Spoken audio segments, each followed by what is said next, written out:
నమస్తే విజయ పెద్దన గారు. నమస్తే ఉషా. పిల్లల ముందు పేరెంట్స్ బట్టలు మార్చుకోవడం లేదా కలిసి బాత్ చేయడం ఎంతవరకు అంటే కరెక్టా రాంగ్ అన్న విషయాలను పక్కన పెడితే ఇంపాక్ట్ ఏ విధంగా ఉంటుంది అంటారు?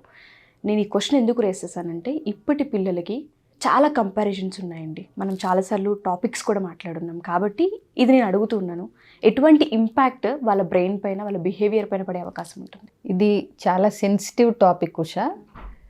యాక్చువల్గా ఇది అంటే ఒక క్వశ్చన్, అసలు ఎవరు చేస్తారు ఇలా అని చాలామంది ఒకవేళ ఈ వీడియో చూస్తుంటే కూడా అనుకునే అవకాశాలు ఉన్నాయి. ఏ ఏజ్ పిల్లల ముందు మనం మార్చుకుంటున్నాం అనే దాన్ని బట్టి కూడా ఉంటుంది. ఇప్పుడు కొంచెం పెద్ద పిల్లలు అనుకోండి, ఎలాగూ తల్లులు మార్చుకోరు. బట్ వాళ్ళు పొరపాటు పడేది ఎక్కడంటే పిల్లలు చిన్నగా ఉన్నప్పుడు, అంటే మంత్స్ బేబీయే కదా, డేస్ బేబీయే కదా, లేకపోతే 1 ఇయరే కదా, 1.5 ఇయరే కదా, లేకపోతే 3 ఇయర్సే కదా అనుకుంటూ ఏదన్నా వాళ్ళు బిజీగా ఉన్నప్పుడు కానీ పిల్లలు పక్కన ఆడుకుంటున్నారు, ఇటు చూడటం లేదు కదా, వాళ్ళ బొమ్మలతో ఆడుకుంటున్నారు కదా, పైగా వాళ్ళకి ఈ వయసులో ఏం తెలుస్తుందిలే, చాలా చిన్నపిల్లలు కదా అనుకుంటూ ఉంటారు.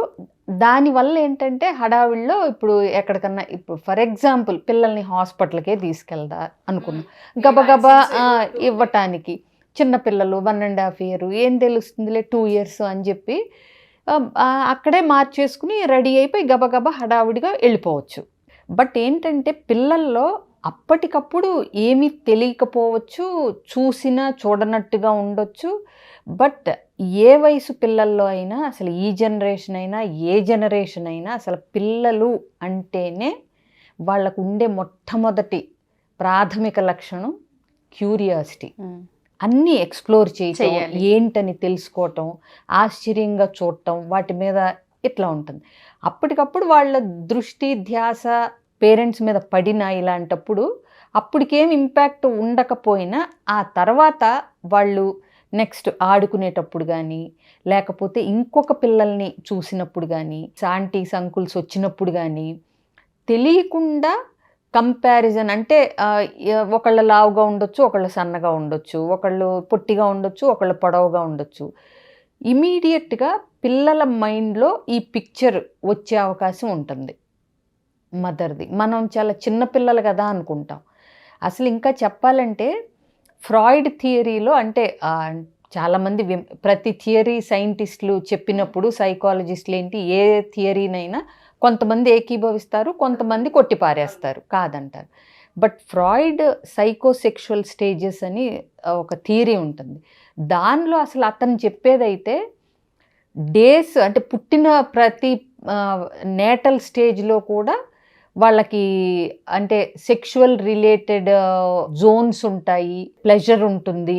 అది పిల్లలకి ఫస్ట్ ఓరల్ ప్లెజర్, అంటే పాలు తాగటం, అట్లా స్లోగా అది ఈరోజినస్ జోన్స్ అని వాళ్ళకు కూడా ఉంటాయి. ఇది ఒప్పుకుంటారు ఎంతమంది, ఒప్పుకోరు ఎంతమంది పక్కన పెడితే దేర్ ఈజ్ ఎ థియరీ.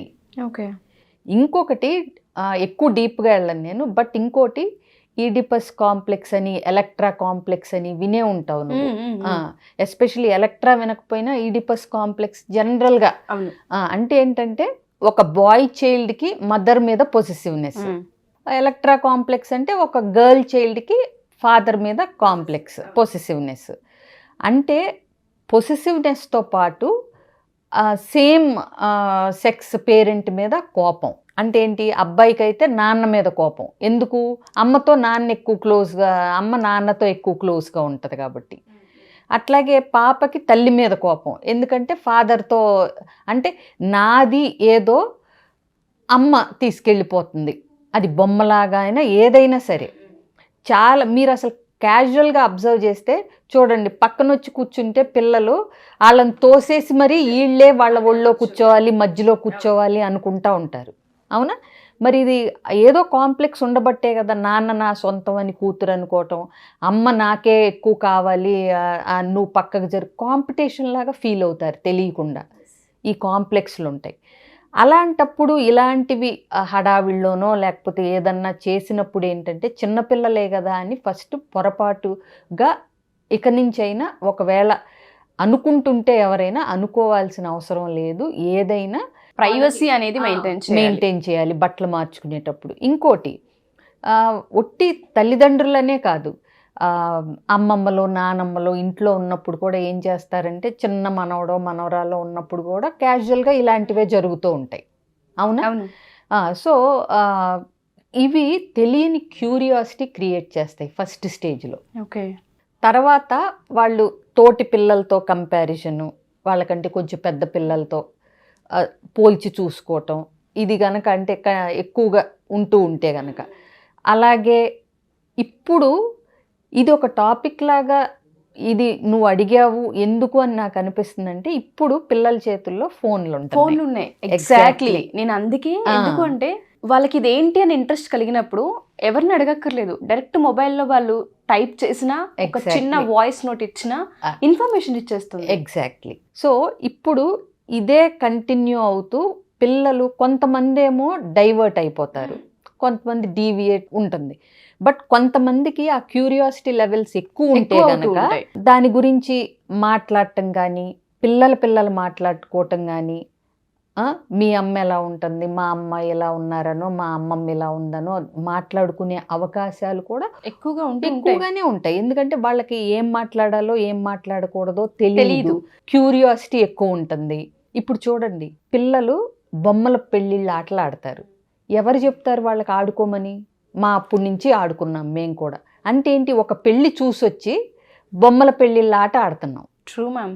ఈ క్యూరియాసిటీని అనవసరంగా జనరేట్ చేయటం ఎందుకు పిల్లల్లో అనేది ఒక్కటే నా ఆన్సర్ నువ్వు అడిగిన క్వశ్చన్కి.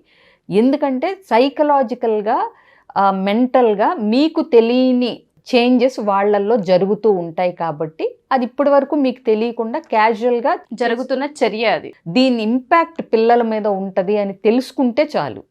అది ఇప్పుడు కొన్ని ఉంటాయి. అంటే ఏంటి, ఇంకొకటి మన కల్చర్ కాదు అసలు అది. అంటే స్విమ్మింగ్ ఇవి పిల్లలతో కలిసి చేయటం, బాత్ చేయటం మనం ఎప్పుడూ చేయలేదు. అది కొంచెం వెస్టర్న్ కల్చర్ నుంచి దిగుమతి అవుతుంది. వాళ్ళు ఏంటంటే పూల్లో దిగేసి బికినీ వేసుకుని పిల్లల్ని కూడా 1 year నుంచే స్విమ్మింగ్ పూల్స్లో వేసేసి వాళ్ళు చేస్తారు. అట్లాంటప్పుడు దట్ ఈస్ డిఫరెంట్ థింగ్ కింద కన్సిడర్ చేయొచ్చు. అప్పుడు ఉంటుంది క్యూరియాసిటీ. మేబీ ఎనీహౌ పబ్లిక్లో అందరినీ అట్లా చూస్తూ బీచ్కి వెళ్ళినప్పుడు దట్ ఈస్ కల్చర్కి తగ్గట్టు వాళ్ళ మైండ్ సెట్ డెవలప్ అవుతుంది. మన కల్చర్ ఎప్పుడు ఆ విధంగా ఉండదు. మనకేంటంటే అంత దాపరికం. సో దాపరికంలోంచి కొన్ని కనిపిస్తున్నప్పుడు వాళ్ళకి క్యూరియాసిటీ. ఎగ్జాక్ట్లీ. ఇప్పుడు మనం ఏమంటాం, సపోజ్ ఏదన్నా చేస్తూ మనకి తెలిసిన విధంగా వాళ్ళు గనక ఆ కోచెల్లో బట్టలు మార్చుకుంటుంటే చూస్తున్నప్పుడు బట్టలు మార్చుకుంటుంటే చూడకూడదు, యువతలకు వచ్చేయి అంటాం. వాళ్ళనేమో డోర్ వేసుకో అని చెప్తాం. కొంచెం పెద్ద అయినా మనం అనుకుంటాం అప్పుడే వాళ్ళకి తెలుస్తుంది అని. ఎగ్జాక్ట్లీ. ముందు నుంచి కూడా వాళ్ళకి క్యూరియాసిటీ ఉంటుంది. ఇంకొకటి చెప్పాలంటే, ఇంప్రింట్స్ అనేవి ఒక ముద్రల్లాగా పడిపోయేది చాలా చిన్న ఏజ్లో, జ్ఞాపకాలుగా మిగులుతాయి. ఎగ్జాక్ట్లీ. సో అందుకని ఏంటంటే దేని ఇంపాక్ట్ దానికే ఉంటుంది కాబట్టి కొంచెం తెలుసుకుని, చిన్నపిల్లలే కదా అని బట్టలు మార్చుకోవటం, ఎలా అంటే అలా అంటే చేయకుండా ఉండకుండా ఉంటే బెటర్గా ఉంటుంది పిల్లలకి. అది మీకొచ్చే నష్టమేం లేదు, చిన్నపిల్లలే కాబట్టి. కానీ రేపు వాళ్ళ మీద ఎలాంటి ఇంపాక్ట్ పడుతుంది, వాళ్ళకి ఏ వేలో వాళ్ళ క్యూరియాసిటీస్, దట్టు సోషల్ మీడియా ఇంత ఆల్రెడీ మనం అన్ని జాగ్రత్తలు తీసుకుంటేనే పిల్లలు ఏమి బ్రౌజ్ చేస్తున్నారో అర్థం కాని పరిస్థితిలో మనం ఉన్నప్పుడు అతి చిన్న వయసు నుంచి ఇలాంటివి క్యూరియాసిటీ జనరేట్ చేసే పనులు చేయటం అనవసరం. ఎగ్జాక్ట్లీ. మీరు అన్నారు కదా ఇందాక ఒక పాయింట్, అది ఏ వేలో టర్న్ అవుతుంది అన్నది మనం జడ్జ్ చేయలేము, మనం అనాలిసిస్ అంతకంటే చేయలేము. ఇప్పుడు అలా అని ప్రతి పిల్లలకి ఏదో అత్యద్భుతమైన క్యూరియాసిటీ జనరేట్ అయిపోయి దాన్ని బ్రౌజ్ కాదు, బట్ అవకాశాలు ఉన్నాయి. ఎందుకంటే వాళ్ళ చేతుల్లోనే ఫోన్లు ఉంటున్నాయి. సో మీరు అన్నట్టుగా ప్రతి పేరెంట్ కూడా మా ఈ వీడియో కనుక చూస్తే మొబైల్ చాలా అందుబాటులో ఉంది కాబట్టి వాళ్ళు ఏం బ్రౌజ్ చేస్తారో మనం దాన్ని ఎక్స్పెక్ట్ చేయలేం, మనం చూడలేము. కాబట్టి ఎవరైతే బట్టలు మార్చుకునే విషయానికి సంబంధించి ఇది చిన్న మ్యాటర్ అయినా వాళ్ళపైన ఇంపాక్ట్ ఏ విధంగా పడుతుందన్న వాటిపైన మనం అనాలిసిస్ చేయలేం. సో దయచేసి ఎవరైనా సరే దీన్ని 1-2 సార్లు చూసి అర్థం చేసుకుంటారని ప్రతి పేరెంట్ కూడా భావిస్తూ ఉన్నాము. ఆ ఇంపాక్ట్ వాళ్ళకి పడకూడదన్న భావనతో ఈ వీడియో మేము చేయడం జరిగింది. And thank you so much ma'am. Analysis అనేది చాలా అవసరం.